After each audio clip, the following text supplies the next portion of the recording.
Sunday, May 17th, 2026. What Iran carried out today has altered every remaining calculation surrounding this war. There are only a handful of actions the international community places inside the highest category of escalation. Launching a drone toward a civilian nuclear facility while a ceasefire is officially active sits near the top of that list. Earlier today, an Iranian drone struck the Baraka nuclear energy plant in the Al Dhafra region, near Abu Dhabi. The target was not a warship, not a military convoy, not an ammunition depot, fuel terminal, or radar station. The drone hit the Arab world's first nuclear power facility, the only commercial nuclear site operating across the Arabian Peninsula. The complex contains 4 reactors and supplies roughly 25% of the UAE's national electricity generation. The impact ignited an electrical generator positioned along the outer perimeter of the installation. With that single strike, Iran crossed into territory the International Atomic Energy Agency. The United Nations nuclear watchdog and the broader international legal system were specifically created to prevent. The IAEA later confirmed that no radioactive leakage had occurred. No casualties were reported. All 4 reactors continued operating normally while emergency diesel systems remained active. The facility itself survived intact. Yet the importance of what did not happen is overshadowed by the strategic meaning of what Iran intentionally chose to target. An Iranian drone reached a nuclear power plant during a ceasefire while the entire world watched. Within hours, the United States military responded. CENTCOM publicly confirmed a rapid increase in F-16 and F-35 combat sorties over the Strait of Hormuz. That operational move signals something far more serious than a temporary show of force.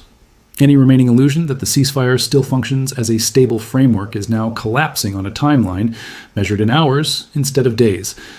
To understand why this specific strike matters so profoundly, every layer underneath the ceasefire narrative has to be examined. The timing, the choice of target, the sequence of military signals surrounding the attack. Together, they form what may become the most dangerous moment of the conflict so far. For weeks, tensions had already been escalating beneath the surface. Since the war began on February 28th, the UAE has intercepted more than 2,800 missiles, cruise missiles, and drones. Emirati defense officials confirmed that figure in early May. The number reflects an extraordinary operational strain placed on THAAD and Patriot systems, firing continuously at a tempo they were never designed to sustain forever. At the same time, Israeli Iron Dome batteries were quietly deployed onto Emirati territory.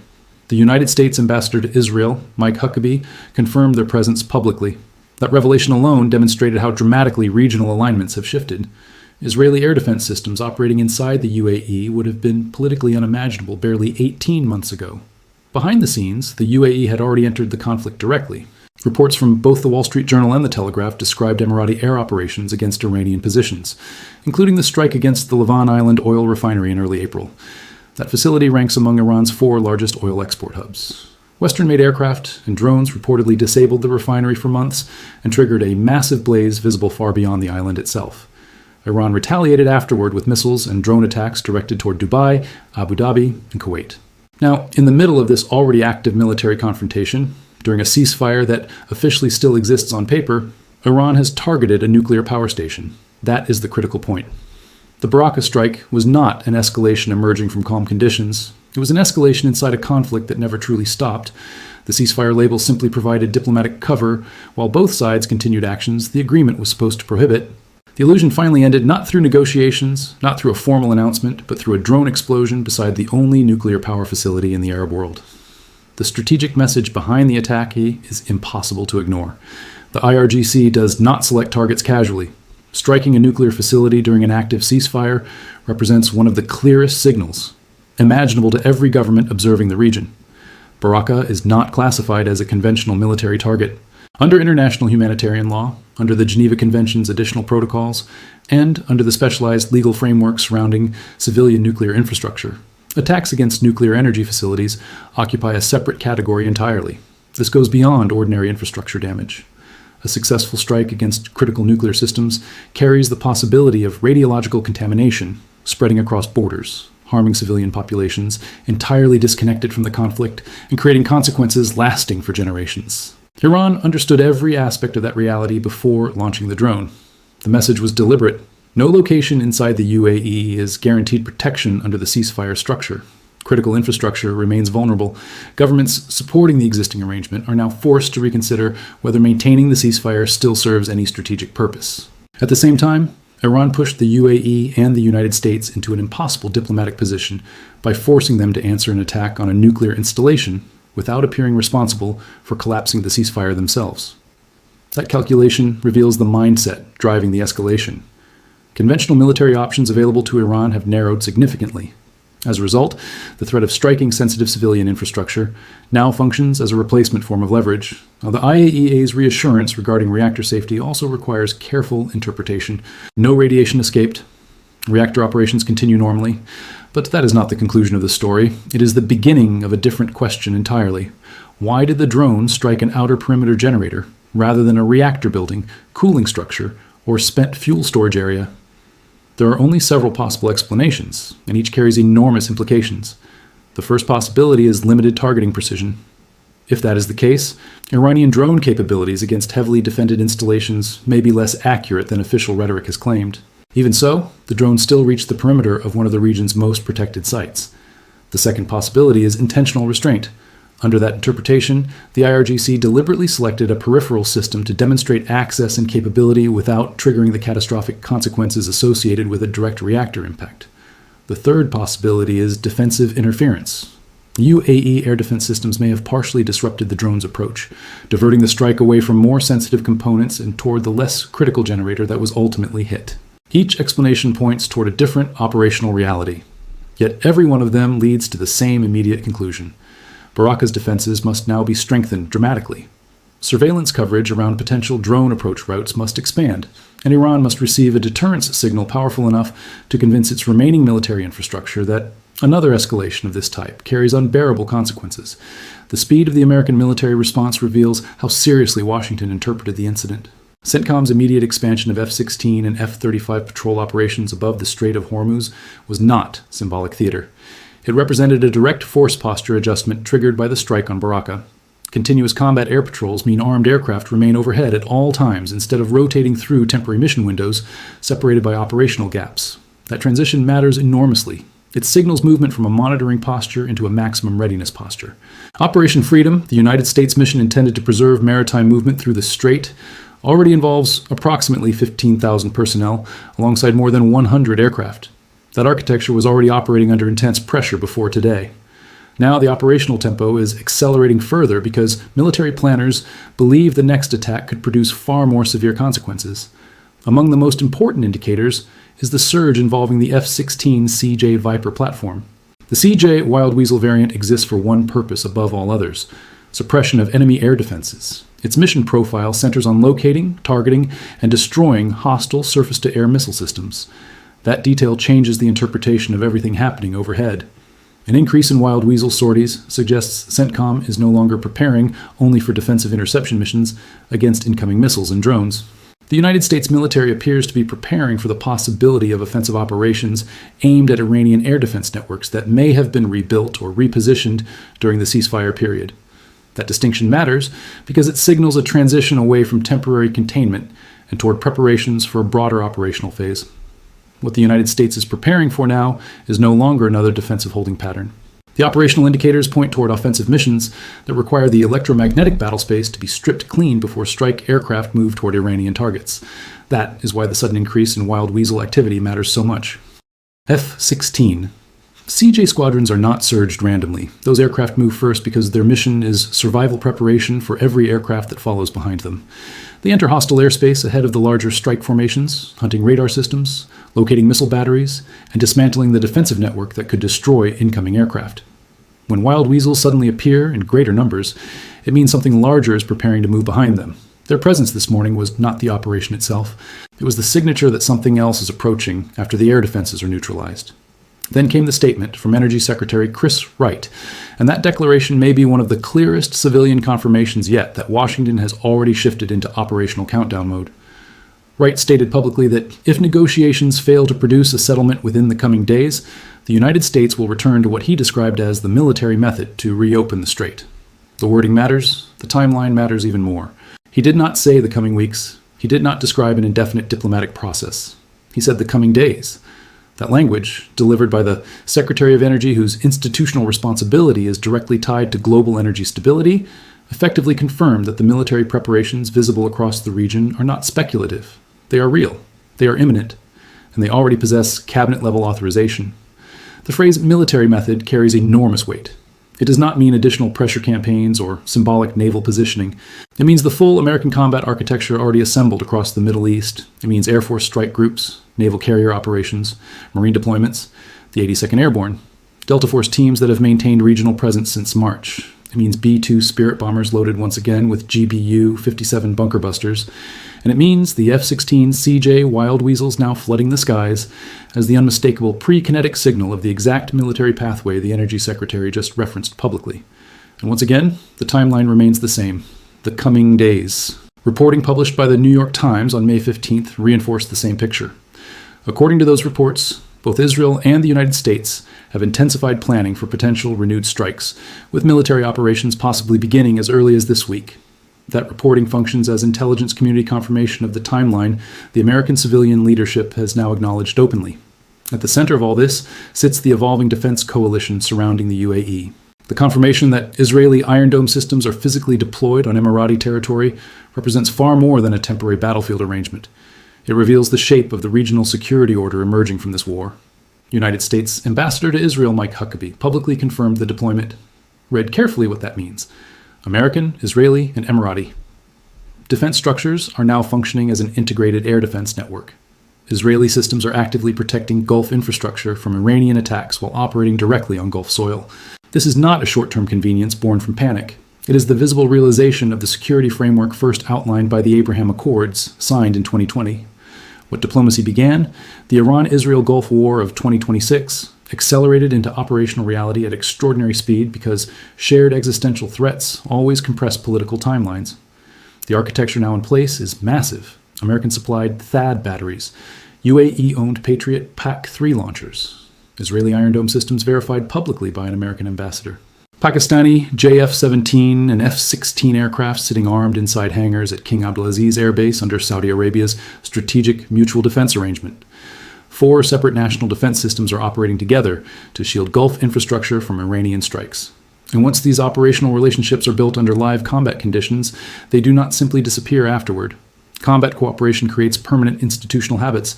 Communication procedures become standardized. Data sharing pipelines are established. Militaries learn each other's strengths, weaknesses, response times, and command structures in real operational conditions. That experience produces long-term interoperability that survives long after the original crisis fades. The Iron Dome batteries positioned in the UAE today may ultimately become the first layer of a permanently integrated regional air defense shield that reshapes Middle Eastern security architecture regardless of how the current conflict concludes. Now, attention turns back toward Iran's actual drone capability because dismissing the Shahed 136 as primitive or unsophisticated would be a catastrophic analytical mistake. The Shahed 136, identified by Iran in export and battlefield deployments as the Geranium-2, was designed specifically to challenge conventional air defense logic. This is a one-way attack drone with an estimated operational range near 1,000 nautical miles. It carries a 50-kilogram warhead and follows a flight profile engineered to exploit weaknesses in traditional radar coverage. Its low-altitude approach keeps it beneath the most effective detection zones of many ground-based radar systems. Defenders are forced into specialized low-altitude scanning modes that consume greater processing power, reduce efficiency, and generate large amounts of terrain clutter and false contacts the radar network must sort through before identifying a genuine threat. Then there is the sound. The engine noise, often compared to a lawnmower and repeatedly documented across Ukraine and Gulf combat zones, creates a strange psychological effect. Human observers may hear the drone before radar systems fully classify it, yet acoustic warning alone cannot serve as a reliable primary detection method. But the most strategically dangerous aspect of the Shahed is not its range or its noise. It is the economics. Each drone costs roughly $25,000. That figure fundamentally changes the battlefield equation. If defenders fire an AIM-120 AMRAAM missile against a Shahed drone, the defensive side may spend roughly 40 times more money per engagement than the attacking side spent to launch the drone itself. Now multiply that across hundreds of simultaneous launches. The challenge stops being only about tracking and interception. It becomes an economic attrition war where every successful defense still drains high-value missile inventories, while the attacking side replaces drones at a fraction of the cost. That imbalance forms the core principle around which the IRGC constructed its drone warfare strategy. And that is why high-powered microwave technology is increasingly viewed as the only economically sustainable answer to large-scale Shahed attacks. Directed energy microwave systems engage drone swarms without consuming traditional interceptor missiles. Instead of firing kinetic munitions, these systems disrupt onboard electronics, controlling navigation, flight stabilization, and detonation functions. Companies such as Epirus have developed high-powered microwave platforms capable of attacking drone swarms through electromagnetic disruption, rather than missile expenditure. Against a Shahed-class drone costing approximately $25,000, the engagement expense for a microwave system is essentially the electrical power required to activate it. Economically, the comparison is devastatingly one-sided. That is why systems of this type are increasingly viewed as the logical defensive answer for Baraka and every other critical Emirati infrastructure site facing sustained drone threats. But drones are only one layer of the Iranian arsenal. The Fateh 110 mobile precision ballistic missile occupies an entirely different category of danger. Where the Shahed offers affordability and mass deployment, the Fateh 110 provides the precision and destructive capability necessary for direct attacks against hardened infrastructure such as Baraka's reactor structures. The missile possesses a confirmed operational range between approximately 150 and 200 nautical miles. Its warhead can inflict structural damage far beyond the destructive potential of the Shahed's 50-kilogram payload if it reaches a target's critical systems directly. Iran has also demonstrated extended-range variants of the platform. Reports involving the missile launch directed toward Diego Garcia suggested engagement distances far beyond officially published specifications. If Tehran possesses enough extended-range Fateh 110 systems, the threat envelope facing UAE infrastructure expands well beyond the assumptions underlying Patriot and THAAD deployment calculations. And the implications do not stop there. A ballistic missile capable of extending toward Diego Garcia in one direction implies comparable reach toward portions of Europe under the correct launch azimuth. That possibility is not exaggerated alarmism. It is the logical consequence of demonstrated range capability combined with geography. The same regime that launched a drone against a nuclear facility during a ceasefire also fired toward Diego Garcia. Its target selection behavior has consistently expanded outward as conventional military options narrowed. And that trajectory is not moving toward moderation. Now the focus shifts toward the intelligence architecture supporting the American response, because platforms such as the RC-135 rivet joint and the E-2D advanced Hawkeye form the backbone that makes every following strike package operationally effective. Without them, the wild weasels and the aircraft behind them become dramatically less capable.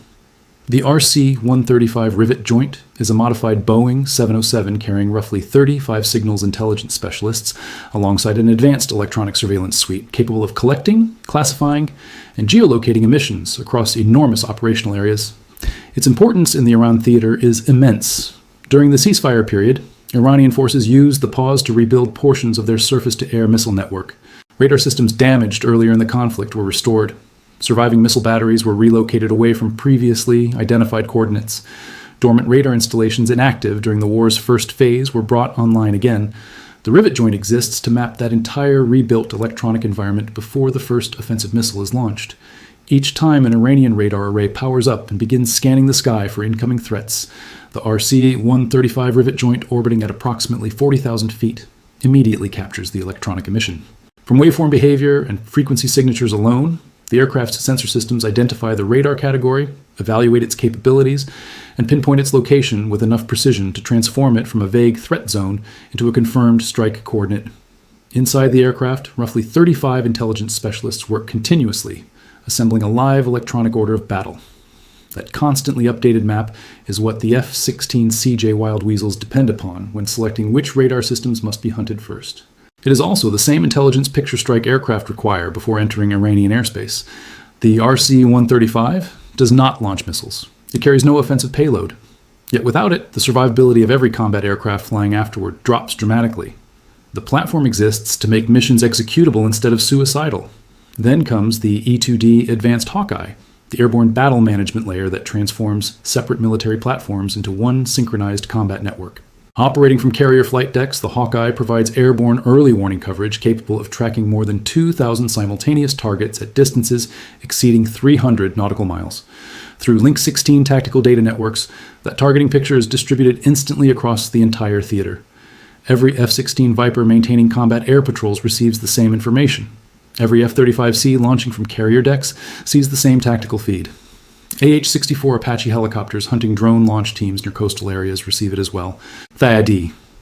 Fire control systems process the identical battlefield picture in real time. The result is distributed awareness on a massive scale. Forces spread across enormous geographic distances begin functioning as one coordinated structure instead of disconnected units operating independently. A drone invisible to Baraka's short-range defenses until the final engagement window may already be visible to the E-2D 300 nautical miles away. That additional warning time changes everything. Defensive systems can begin preparing intercept solutions long before the threat enters terminal attack range. Now place all of this beside another event unfolding during the same week. Russia tested the RS-28 Sarmat intercontinental ballistic missile, the weapon NATO countries commonly call Satan II, only days before Iran struck a nuclear power plant.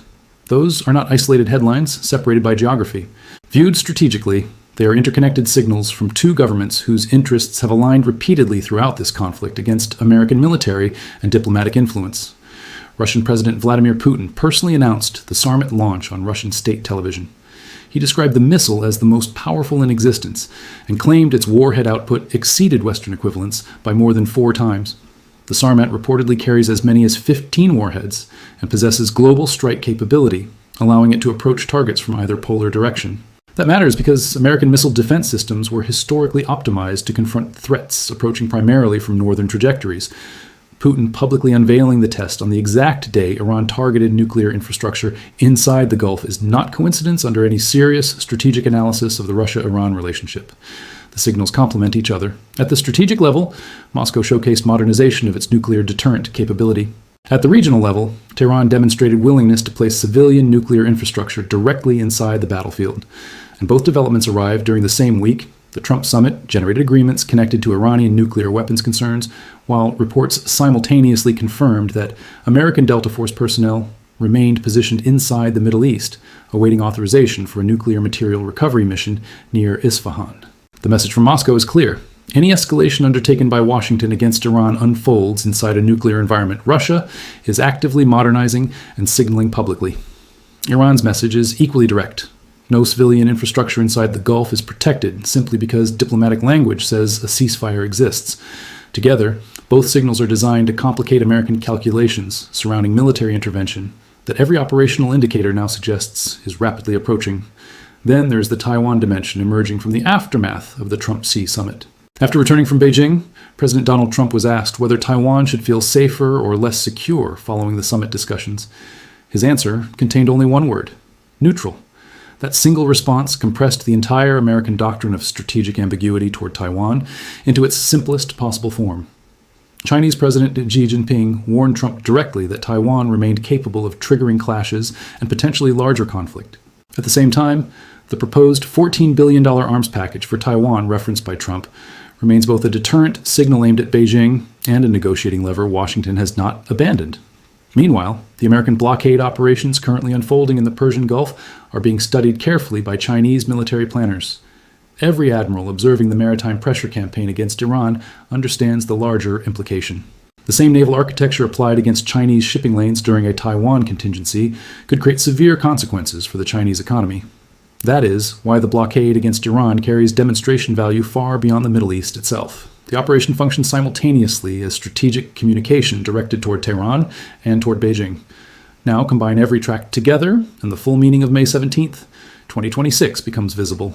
The military dimension has accelerated to its highest operational tempo since the ceasefire began because a single Iranian drone reached a nuclear power facility.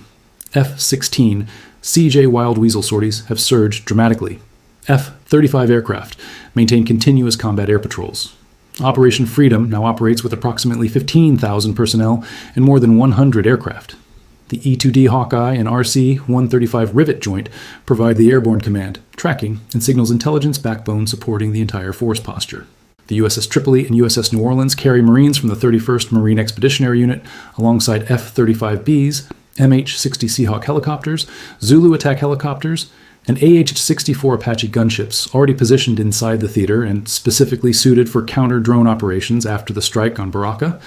Delta Force elements have remained in the region since March, awaiting authorization connected to the Isfahan mission. GBU-57 massive ordnance penetrators have already been restocked. Operation Sledgehammer has been openly discussed by name. And now a nuclear power plant struck during an active ceasefire has supplied the operational trigger every military indicator appeared positioned to answer. The economic dimension has reached critical pressure as well.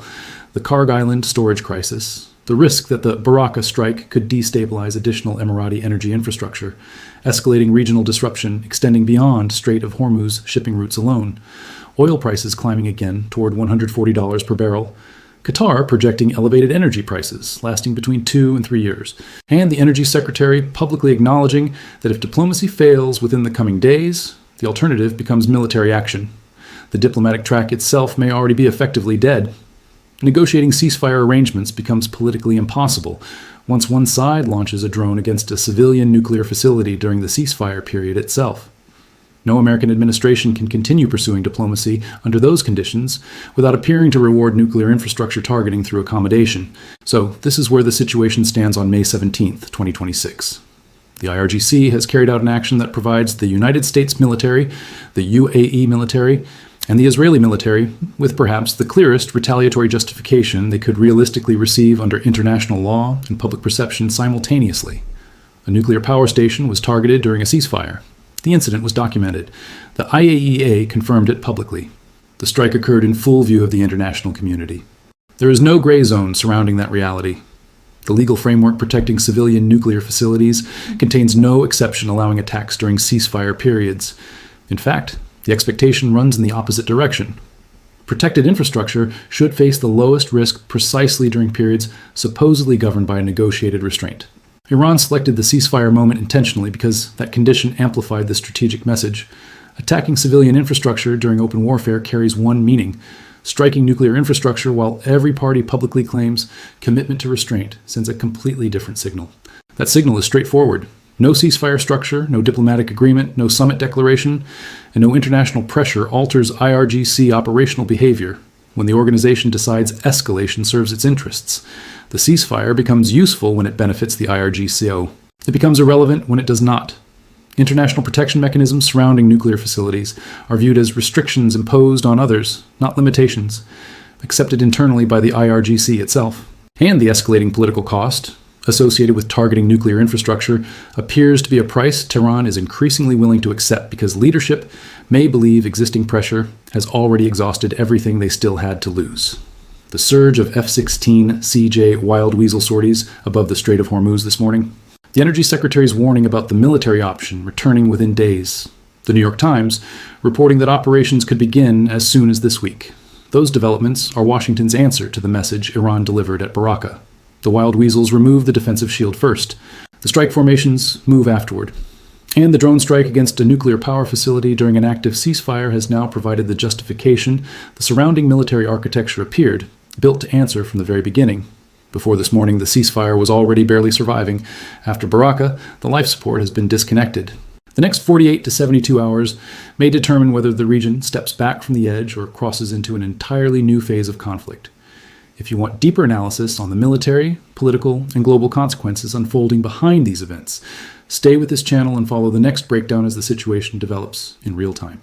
Please leave your thoughts about this content in the comments below. Thanks for watching. See you in the next one.